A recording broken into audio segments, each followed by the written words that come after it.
Hello everyone, welcome to PSIR 300 Plus channel. So today we will be discussing PSIR Paper 1, first and second question, analysis, approach and some important areas of explanation also I will cover. Okay. So before going into the discussion, those who are watching me for the very first time, a small announcement. Please don't go anywhere and listen to me. So PSIR classes, test series and mentorship. All these three are provided in my module, plus lot of other features are also there. As because the time is very less, so I don't want to consume your time by just advertising for a long period of time. So all of this you can have in your module plus lot of other features. So if you want to know much about it, you can have one-to-one session with me by calling or giving a text message on the WhatsApp number. We'll have demo session, take the strategy, approaches, resource books, and also the materials, handouts, which to read, when to read, how to actually start your preparation for PSIR, when to stop, and how we have to relate it to GS paper 2, polity governance and international relations. All the things I will be discussing in the demo session. That is a one-to-one session only generally I conduct, and it will be like not more than 25 to 30 students per year I do it. So you are better placed with regard to your optional, because optional carries 500 marks, which are not small. And that 500 marks, if you're able to get 350 marks, only add 350 plus another marks, you will get the rank. So my motto is very simple: PSIR driven mains cutoff you should be getting. Today will be talking about explain the philosophical approach to the study of political theory. We are going to study about it. We are going to see the analysis of it. Then we'll also talk about write a short note on relation between equality and liberty from the multicultural perspective. This is a very important question, very easy also, but it requires little bit of thinking. Okay, this is a direct one, this is a direct one, this is a direct one, and another one is also a direct one.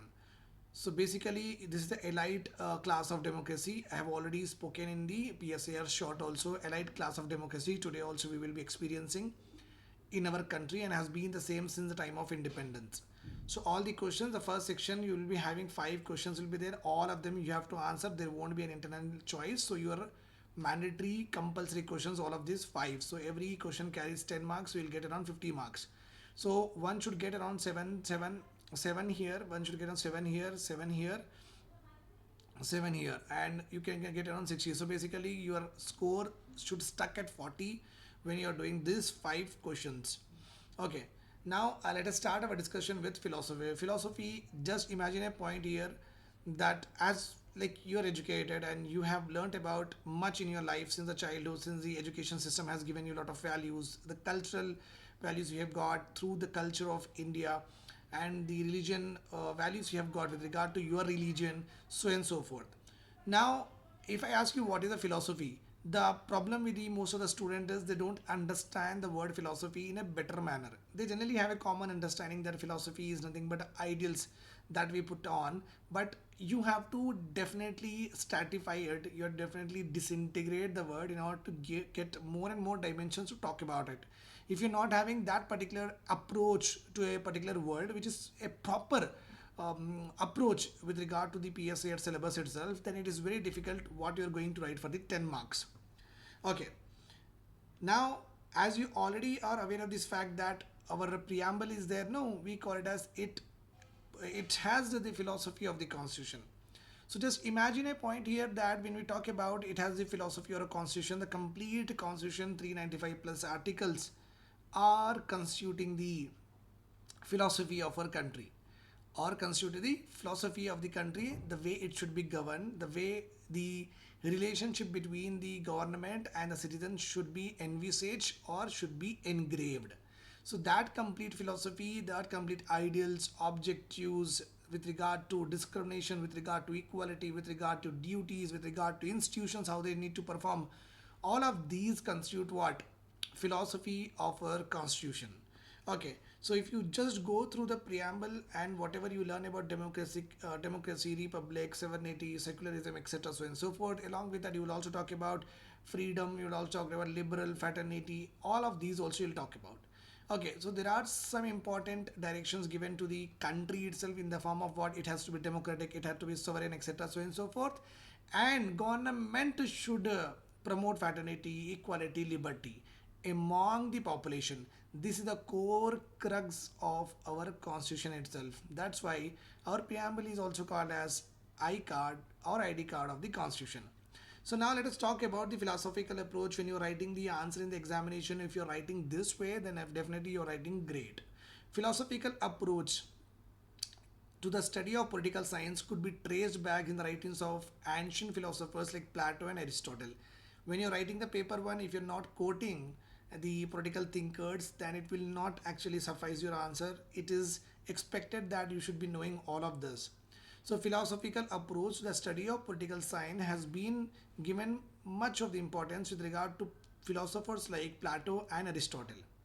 Leo Strauss, one of the very famous and ardent supporter of this approach, believed that philosophy is the quest for wisdom and political philosophy is the attempt to truly know about the nature of political things in our country and the right or good political order. So at the end, what is right political order? What is a good political order?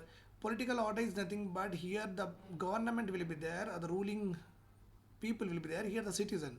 So what order we need to envisage?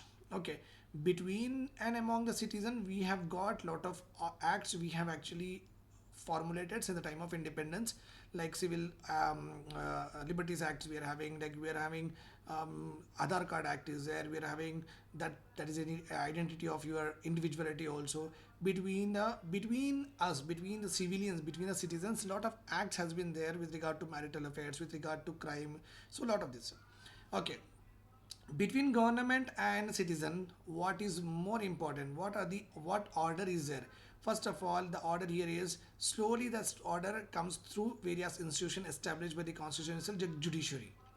Okay, if any action is taken on the citizens which actually hampers of their individual and civil rights, okay, then obviously judiciary will come to into existence. Whether the government is listening to the judiciary or not, this is very important, and if it is doing that, then it is called as a very good political order. So I've given you a very small example with regard to how a political order should rest with. Government accessibility to the citizen, it is also one of the ingredient of political order. So if I have to complain, then where I have to complain? So obviously I have to go to the government or not? Yes. So government is accessible, government is affordable, government adequate representation we can have with regard to government employees, so that we can make the things possible, steamy, and what I say is that very seamless resolution with regard to our grievances. That is also one of the important aspect of political order. Okay, so Leo Strauss have said that the philosophy, it is a quest for wisdom. Wisdom is nothing but how wise you are. How wise you are. You might have heard about the Akbar Birbal, the story of that. So Birbal did smart thing and Akbar appreciated it. That's all about it. So wisdom is nothing but it is like you have n number of resources, but what is the best resource that if you evaluate it, then it is called as you are a wise person. So if I want to go from here to here, if I want to grow from if I want to go from this point to this point, okay, there is one route is there which is like this, there is one route is there which is like this. So the moment the people think that okay, I can go from here, it will be very easy, I can connect to this particular point, but you have not analyzed the various alternatives here. It is very important to analyze the various alternatives. The alternatives are like, suppose here you are having what lot of traffic is there, you can take this route and reach early. So analyzing the time to reach, okay, analyzing the resources and the petrol that you have to go there, etc. This all, if you are able to do it, okay, then you are a wiser person. So philosophy is always, it seeks what, wiser things for the society. Political philosophy itself, whatever we do in the politics, whatever the government at this point of doing with the country, with the citizen, that is called as political things. Okay, it should always be in a good and political order. So all of these 2 points you have to be placing in your introduction. Now key points of this philosophical approach is very simple. This approach has laid stress on ethical and normative study of politics and its idealistic nature. Idealistic means philosophies are always what, very means one philosophy, if I want to tell you what could be, okay, the philosophy is work hard, you will get success. Work hard, you will get success. This is one philosophy. Okay, no matter how hard you try, no matter how hard you try, if you don't focus, then you won't gain. So this is called as philosophy. Means it wants the society to be very ideal in nature. Means everyone, basically, what does it matter? No matter how harder you try, without focus, it means it says to the every individual that be focused in what you're doing. Don't get distracted. That is also very important point for all the students who are watching me. If you are preparing for the examination, it deals with the problem of nature and function of state. Obviously, when I have told you that political good order should be there. So the government is there here, issue of citizenship, right and duties, all of these are included in this particular area. It has to be ideal, it has to be good, it has to be ethical also. It is the following elements. Then after writing this body, you have to write this in a paragraph way. That is important. So I've given you key thinkers. Key thinkers are very important. You can just, if you have written 4 or 5 thinkers also and placed your with regard answer with regard to giving subheadings, then your job is done. Okay. Now here you see philosophical approach is emphasizing liberty. This is your subheading. This is given by whom? John Locke and J.S. Mill. So what does this particular philosophy says? This philosophy's core value rests with liberty, equality before the rule of law. So in Indian context, the examples are there here. In the same way, you will take the second example. Second example, socialistic, nothing but economic justice and redistribution. Okay, this is given by Karl Marx, Engels, Nehruvian. Okay, seeks to establish social and welfare equality, which is also there in DPSP in the part 4, which seeks to establish welfare state. So, in philosophy, these are all political thinkers. Okay, these are all philosophies that they have given, and these philosophies are these are all philosophies that they have given. These philosophies seeks to achieve these values in the society, and to achieve these values, these are all came into reality. These are all came into reality. This is important. That is what is called the philosophical approach. And all at the end, what you have tried? Okay, India is a blend of various philosophies. We follow the Marxism, socialism. We follow the John Locke's liberal principles, which are being enshrined in the preamble. We follow communitarian also. We follow communitarian principle where we'll generally try to assimilate cultural pluralism also, right? So in this way, you have to, that led to the development of a vibrant Indian society. You have to answer, and your answer like this. Okay, if you're writing major important areas like in India, this is important. This is important. Gandhian, very important. If you skip this, is not so important also. You can skip this one. Feminist is very important. Environment is very important. This you can skip. So 1, 2, 3, 4. If you're writing these 4 important aspects, you can write the other 2 also, but based on your time and speed that you do. So you, in philosophical approach, you have to talk about the philosophy, who has given it, what are the core values of the philosophy, and in reality, how the government of India is actually implementing it, and through the constitution and laws too. I hope this is all clear to you. This is your answer for the first question of PSIR paper 1. Now let us discuss the paper 2. Paper 2 talks about, paper 1, question number 2, sorry. Okay, chalo. Paper 2 talks about, write a short note on the relationship between equality, liberty. Now, very common example I will give you. We are a multicultural society. Like being a Muslim, I follow a different culture. Being a Hindu, you follow a different culture. Okay. The moment you wake up, okay, you will do Rangoli or Puja. The moment we wake up, we'll also go to prayer. That is like Fajr prayer will be there, Azan will be there. Now the question here is, okay, very important discussion I am going to do in front of you. Make sure that you don't skip it. Okay. Now the question here is thought-provoking one. Very thought-provoking one. Right. So India is a multicultural society, right? So here, being a Muslim, I have to go in the morning, okay, and offer a prayer in the morning in the form of what? Fajr namaz. Being Hindu, you get up, you do puja, do rangoli, and that's how you start the day. Or with the Surya Namaskar. This is your culture, this is my culture. Now, suppose being a Muslim, if I have to go to the Fajr namaz, there is a azan sound will be there. That sound may not be liked by Hindus or all other religions. Right or wrong? Yes, this is true. Now, if you talk about Hindu culture is there here, when we are doing they are doing Rangoli, when they are like doing the Surya Namaskar, Okay, not exactly they do in the water. If they are doing in the water, then we can talk about it. Let us suppose they are doing in the water. What, for explanation purpose, I am doing. So Rangoli is there. Okay, and Surya sky is there. So when you are doing Rangoli, obviously that colors will go seep into the earth, and there the desertification is possible, and the soil fertility may be losing, and automatically it is going underground water, and that is what we are also consuming. That is what we are consuming. So here the both the cultures are there. Both the cultures are there. Now government here government phenomena is very simple here. Okay, so here you are having equality.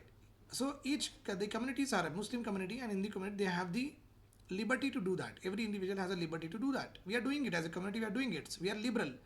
Okay, but if government puts up a law and says that okay, azan should be banned, okay, then it is not leading to equality or not? Yes, it is not leading to equality. Now the question here is, the Muslim group can argue in the same way that if you're putting Rangoli or Holi whatsoever, and also you are going to the temple and there you are ringing the bells, that's also a kind of nuisance to other communities.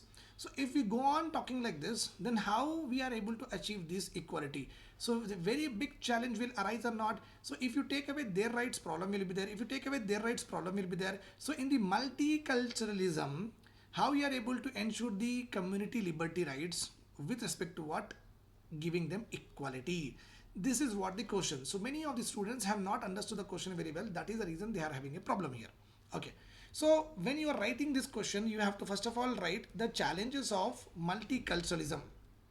Okay. What are the challenges of? First of all, you have to say in the introduction you have to say that India is a multicultural, pluralistic, diversified country. Okay. So culture is also there in the non-veg. Northeast India will eat non-veg. Okay, they eat also like cows, and that's how the Muslim community also uses. Okay, it's a part of their culture, cuisines that they make. But whereas Hindus does not have such cuisines only. Okay, not related to at all. So how the government is able to balance it? Okay, so multicultural society, you have to talk about it, and how the multiculturalism has been given a constitutional status with regard to whatever constitution 25 to article 30. All of these articles basically relate to multiculturalism, existence of it, protection, preservation of them. Then we have challenges here. Okay, what are challenges? It might be possible that majority morality imposition is there. As Hindus are in majority, their moral says that okay, why there should be a sound in the in the masjid itself for the 5 times, why we should hear it. So their moral says that it is not important, it just disturbs the sleep. So if government bans it, that is called as moral imposition, means their morality, and they, if they think in the way that what slaughtering animal itself on the Bakrid is wrong, okay, means having non-veg itself is wrong, then majority morality imposition also will create what? Disturbances. So this is a big challenge. Possibility of this may happen. That is what the multicultural societies will give. And India has been having this kind of issues from a very long time. But still, we are a very strong nation with a strong society. We are still able to follow multiculturalism in a very pluralistic and a very diversified society too. So this problem will be the linguistic imposition given and religion-based politics given by Alexis de Tocqueville. Okay. So you know that now we are having this problem. Hindi as an imposition, South Indians are saying that no, we do not want it, etc. You are seeing this. Again, a majority population language is imposed. That will actually affect the cultural of that particular. Okay, now the culture is what? In Telangana, people speak Telugu. But if you start imposing Hindi in Telangana, what will happen? Hindi will become very efficient because Hindi popularity is that much, and Hindi Bollywood is there. There are literature, a lot of things are there. Cricket commentary is also there. So majorly what happens here is when in Telangana Telugu people start, the children start learning Hindi, then in future what will happen? The Hindi will be slowly replaced, and there won't be any people opting for what Telugu in future also. So the culture of speaking Telugu will go off or not? Yes. Casteism, you know very well. In a multicultural society, casteism is again important hurdle. You know what B.R. Ambedkar has said about it. Formal recognition and substantiative. This is also there. Just giving a lip service, like okay, untouchability is not good. That it is not going to give you results. Substanting is important okay, in the form of like Civil Rights Protection Act of 1979. Okay, we also have the Untouchability Act is there. If government big brings, okay, this kind of acts with regard to reservation to them, okay, then it is called as like you are able to solve. This is a problem. If suppose formal recognition is there, that won't be sufficient to uplift the backward section of society. Giving them reservation again will harm the other cultures or not. Yes, they will say that we also want reservation. So when you want to elevate a particular group from that particular historical operation, for that purpose you are giving reservation. But in that sense, what happened? Other people are also asking will be a bigger challenge again. Recognition of cultural identities, I have told you, very similar. In the first only I have given the example of it. You have to write all of it. Remember this point. Okay, nationality also, national unity versus pluralism. Okay, now national unity versus pluralism, basically multicultural states like Kashmir, they want the culture is completely different, so they want a separate nationality. They want to go for secessionary movements are there. Northeast, they want Nagalim, and now we are having what Punjabi who want what Khalistan. A lot of people are asking for Khalistan, not exactly the Punjabis, but anybody who is a part of that Khalistani movement, they want Khalistan, right? So here the cultures are completely different, right? So in this complete different culture, how you are able to preserve the national unity, that is a bigger challenge. That is a bigger challenge. So after writing the challenges, you have to also write what are the steps taken by the government of India, with the help of which we are able to provide equality, liberty in a multicultural society. I hope this is all clear to you. I'll see you in the next class with third and fourth question. Thank you. Take care. Do subscribe and do share with all of your friends, and do enroll in my course.